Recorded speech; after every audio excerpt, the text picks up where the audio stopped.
ଯୀଶୁଖ୍ରୀଷ୍ଟଙ୍କ ମା ଥିଲେ ମରିୟମ। ଯୀଶୁଖ୍ରୀଷ୍ଟଙ୍କ ଜନ୍ମ ଏହିଭଳି ହୋଇଥିଲା। ମରିୟମଙ୍କର ଯୋସେଫଙ୍କ ସହିତ ବିବାହ ସ୍ଥିର ହୋଇଥିଲା, କିନ୍ତୁ ବିବାହ ପୂର୍ବରୁ ଜଣାପଡ଼ିଲା ଯେ ମରିୟମ ପବିତ୍ର ଆତ୍ମାଙ୍କ ଶକ୍ତି ବଳରେ ଗର୍ଭବତୀ ହୋଇଛନ୍ତି।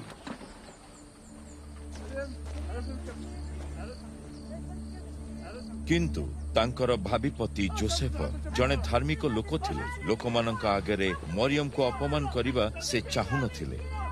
ସେ ତାହାଙ୍କୁ ଛାଡ଼ପତ୍ର ଦେବା ପାଇଁ ଗୋପନରେ ଯୋଜନା କଲେ।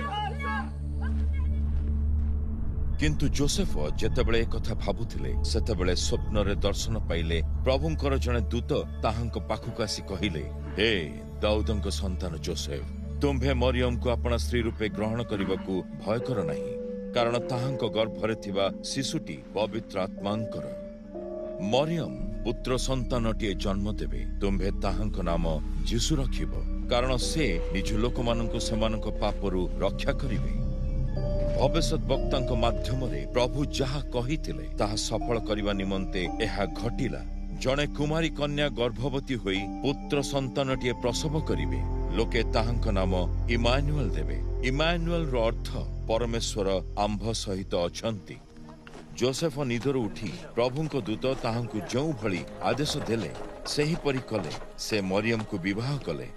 କିନ୍ତୁ ମରିୟମ ପୁତ୍ର ସନ୍ତାନକୁ ଜନ୍ମ ନ ଦେବା ପର୍ଯ୍ୟନ୍ତ ସେ ତାହାଙ୍କ ସହିତ ସହବାସ କରିନଥିଲେ।